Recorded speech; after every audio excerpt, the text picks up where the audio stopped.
அனைத்திந்திய விவசாய மற்றும் தொழிலாளர்கள் சங்கம் சார்பில் மே தினம் கொண்டாடுவது குறித்த தொடர் ஆலோசனை கூட்டம் சங்க நிறுவன தலைவர் ஜி சுப்பிரமணியம் அவர்கள் தலைமையில் திருப்பூர் பிரிட்ஜ்வே காலனியில் உள்ள மாநில தலைமை அலுவலக வளாகத்தில் நடந்தது.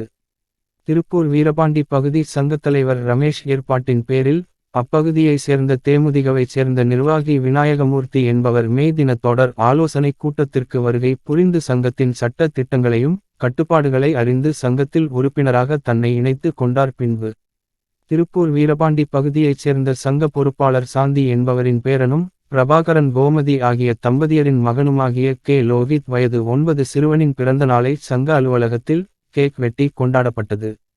திருப்பூர் சிறுபூலுவப்பட்டி பகுதியில் குடும்பத்துடன் வசித்து வருபவர் சந்தியா.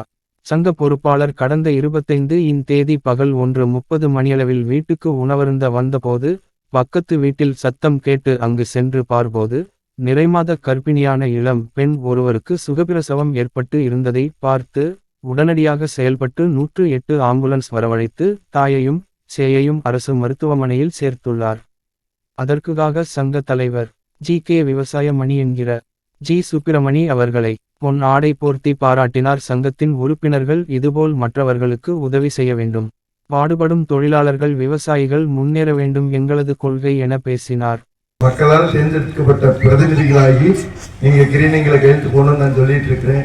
இந்த மாதிரி எதுவுமே செய்யாம நம்ம சங்கத்துல வந்து சேர்ந்து டாக்டர் ஆயிட்டாங்க.